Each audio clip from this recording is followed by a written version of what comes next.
Yesterday, the Jewish people marked the end of Passover. Passover is the holiday in which we celebrate our first step to nationhood, the exodus from slavery in Egypt and the beginning of our ancestors' journey to the land of Israel. The Jewish people set out for the Promised Land 3,500 years ago. On Passover, Jewish people around the globe gathered together at the Seder, our special holiday meal, to tell the story of our liberation. We remind ourselves of the suffering we endured, the generations-long hardships we survived on the road to salvation. We remember this pain by eating what we call matzah, the bread of affliction, and maror, the bitter herbs. And we dip our food in salt water. Why? To commemorate our tears. Yet, this year, we did not need bitter herbs and salt water to remember the pain. Because this year, every Jewish family had an empty hole, a hole in their hearts. This year, every Jew focused on the atrocities of October 7th and the suffering of the Israeli hostages held in Hamas terror tunnels. We couldn't really celebrate our ancestors' liberation while our brothers and sisters are still waiting to be freed from the Hamas monsters. Yet, as my people marked this Passover with grief, the UN is again seeking to reward the perpetrators of the horrors. The UN couldn't care less about Israel. To hell with our safety, to hell with our future, and to hell with our hostages. The General Assembly is fueled by nothing other than political interests. Not by the UN Charter, not by morality. And nothing exemplifies the UN's rotten values more than the advancement of a Palestinian statehood. No, nothing can reward and incentivize the terrorists that committed the October 7th massacre more than this discussion here today. To this day, you have not even condemned Hamas, not even once.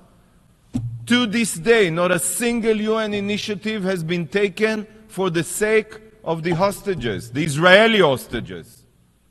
Yet instead, this body has focused only on recognizing a Palestinian terror state, unilaterally, an entity fueled by Jewish genocide, by terror, by Nazi-like incitement. You know, by advancing a Palestinian state, you are telling the child-murdering Hamas rapists that terror pays off. You have done nothing for the victims, but have mobilized for the murderers. It makes me want to vomit. Yes, vomit. You know that the Palestinian Authority doesn't meet the criteria for statehood. No Palestinian leader, not a single one of them, has even condemned Hamas or their massacre. You prefer another rogue state, and to hell with the Jewish state. The Palestinian Authority is paying salaries, think of it, paying salaries to the very terrorists that invaded Israel and murdered 1,200 innocent Israelis. This is who you want to grant statehood to? Granting full UN membership to the Palestinians will only have two destructive results. Number one, it will further incentivize terror, as I explained. And number two, it is a clear message to the Palestinians that they never ever have to sit at the negotiating table, let alone to make any compromises. Everyone who understands something about negotiations can understand what I just said. The Palestinians have rejected in the past every peace plan ever made, and they continue to support terror and boycott any negotiations. And now they know that their rejectionism pays off. Look at this discussion. These UN sessions will be remembered in the future as one of the primary obstacles to resolving the conflict. Remember my words. The UN today is the main impediment to peace. You, most of you, you that supports a forced unilateral establishment of a terrorist state, a Palestinian terrorist state, is an obstacle to peace. You are the dream come true for every Palestinian terrorist that seeks to destroy Israel through diplomatic terror. Because without your support, the Palestinians would have had to internalize that negotiations and mutual compromises are the only way forward. That's how you make peace. You should be ashamed of yourselves, those who support a unilateral, forced Palestinian terrorist state. Colleagues, during the Holocaust, there were the Nazis, there were collaborators, and there were those who turned a blind eye to genocide. All of them, all were guilty. And today there are modern-day Hitlers, such as Yahya Sinwar and Ayatollah Khamenei. There are Nazi terrorists like Hamas, Hezbollah, and the Revolutionary Guard in Iran. And there are collaborators and those who turn a blind eye, just like the UN and its agencies today, such as UNRWA, OCHA, UN Women, just like, sadly, so many here in the General Assembly. This body reeks of anti-Semitism. It's everywhere. The UN cares nothing for Israeli blood. Nothing. Zero. It is a collaborator with the Nazis of our day, working to ensure Hamas's survival and even reward them for murder and rape. I have no words. The Palestinians have rejected, I'll say it again, every peace plan. They rejected every peace plan because to them, the existence of a Jewish state is unacceptable. This is not about land. And if you need more proof, well, take a drive to Columbia University or to New York University. Listen to the murderous cries of the pro-Palestinians mobs. Look at their violence. Hear their calls for the genocide of Jews and Israelis. From the river to the sea, these mobs across the United States and Europe, they expose the truth. They have removed the mask of the Palestinian authorities' lies. The anti-Semites failed to annihilate us during the Holocaust. They failed in 1948, in 1967, and in 1973. But today, they are attempting again. This time not only through terror and war, like we've seen on October 7th, but also through UN weaponization and the exploitation of UN bodies. That's how they want to achieve their goal. And here is what they scream, and I quote, "From the river to the sea, Palestine will be free." So for those of you that automatically vote against Israel with no understanding, I'll explain. They want a Palestine that stretches from the Jordan River, Israel's eastern border, to the Mediterranean Sea, Israel's western border. A free Palestine means that Israel doesn't exist. That's what they mean. And they have another chant. We don't want no two-state, we just want 48. I'll remind you what they mean. They want to return to the situation before Israel's war of independence in 1948, after they rejected the partition plan that was accepted here in 1947. They want to erase Israel. The chants of the pro-Palestinian rioters on campuses are calls for Israel's destruction.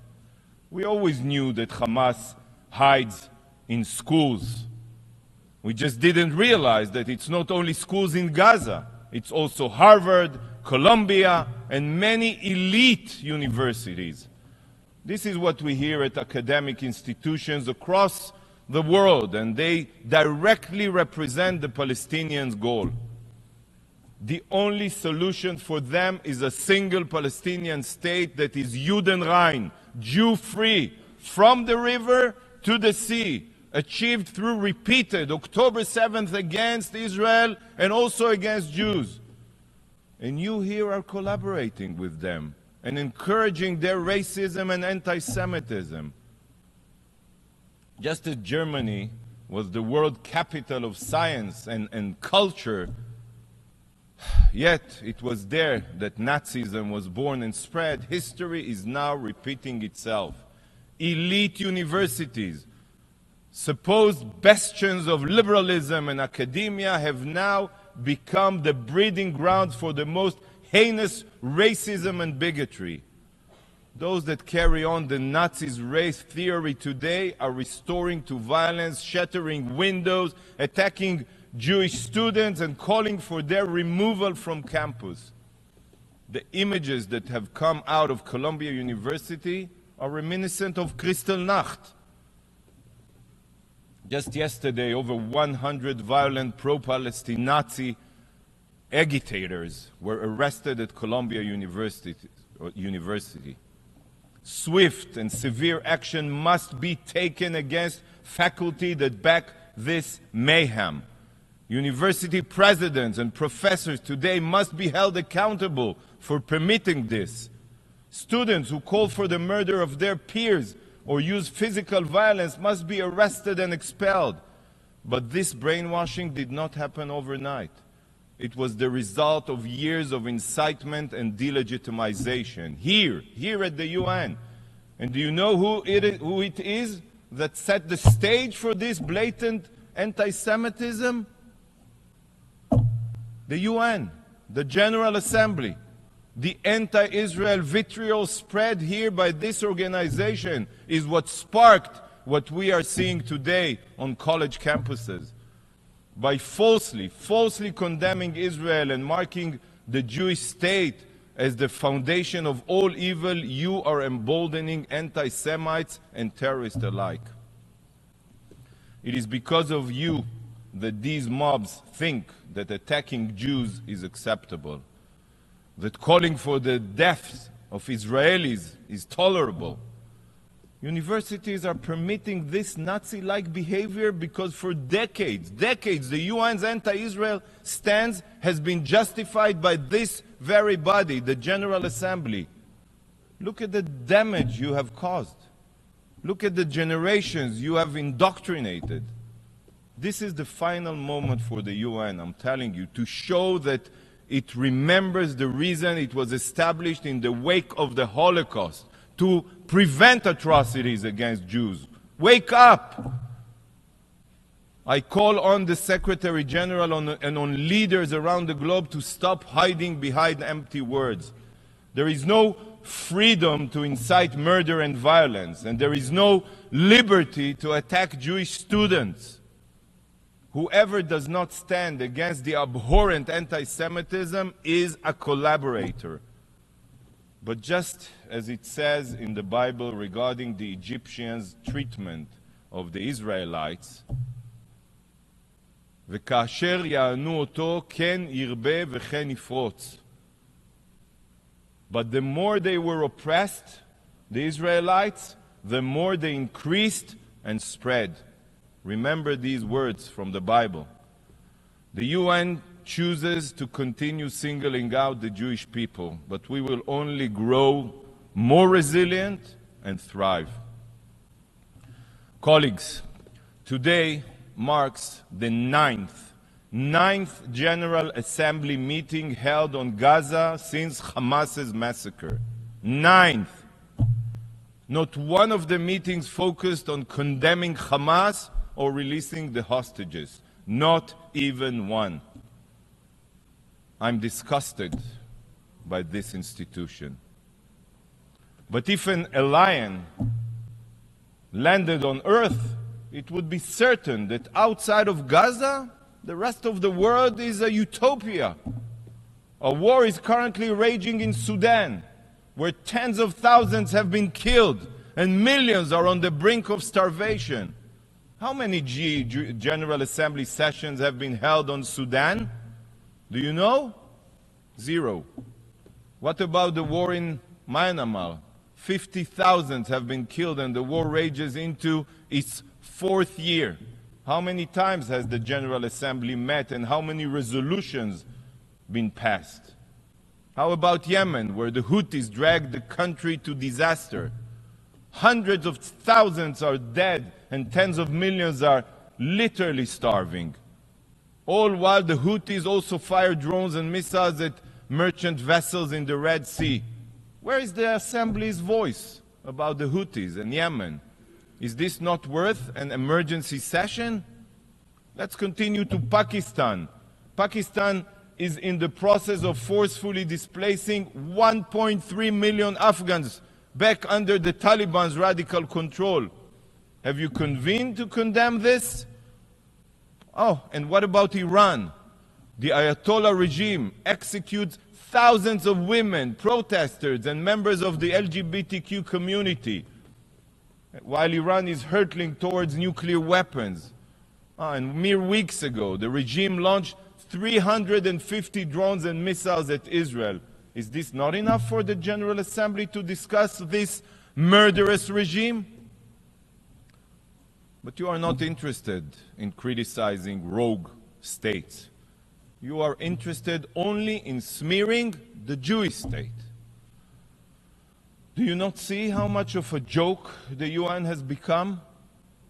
A sick joke that cares nothing for the lives of civilians around the world, that cares nothing for wars being fought, that cares nothing for death, destruction, and suffering. The only thing that the UN cares about is bashing the Jewish state. You don't really care about the Palestinians. You don't care about the Palestinians in Lebanon that are living under a real apartheid regime, or Palestinians in Syria displaced or murdered by the Assad regime. And the UN was silent for all the years that Hamas oppressed Gazans and turned Gaza into the war machine that it is. You only care about the Palestinians when you can blame Israel.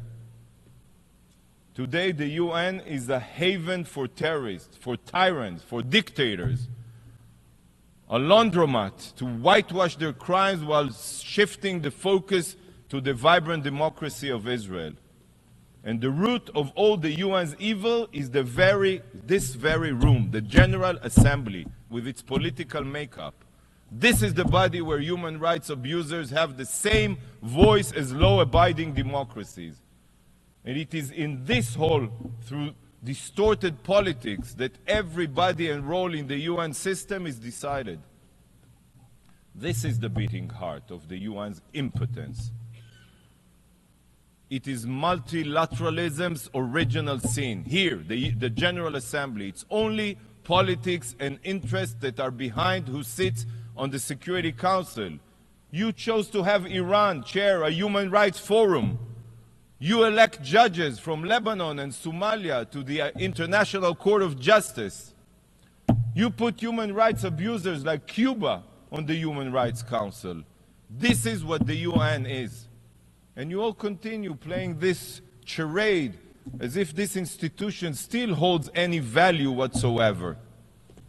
This organization burns over $70 billion a year.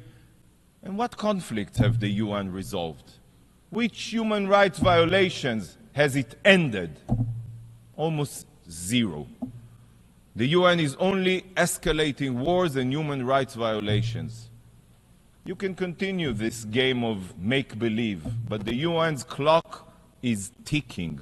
I'm telling you, it's ticking, because soon the world will wake up and see the disaster that the UN has become. In the future, remember my words, students will study the fall of the UN. They will learn of this organization's moral bankruptcy and blindness. They will be taught that your indifference and hypocrisy is what brought the UN crashing down. But this is also what will prompt the establishment of a new world institution, a force for good, one with a strong moral compass, democratic values, a body that will refuse to give dictators a free pass and terrorists a lifeline. Mark my words, the UN's days are numbered. Colleagues, on Passover, the Jewish people commemorate our exodus from Egypt. Egypt was a world superpower, yet we were victorious. This has been the story of the Jewish people from that day forward. We all recite this every Passover. והיא שעמדה לאבותינו ולנו, שלא אחד בלבד עמד עלינו לכלותנו, אלא שבכל דור ודור עומדים עלינו לכלותנו, והקדוש ברוך הוא מצילנו מידם. And God's promise is what has stood by our ancestors and us. For it was not only one man that rose up to destroy us, but in every generation people rise up to destroy us, and God saves us from their hands. Remember, many have tried to destroy us, from the most powerful of empires to the most evil of decrees, but all have failed. We are the eternal people, and Israel is here to stay. Thank you, Mr. President.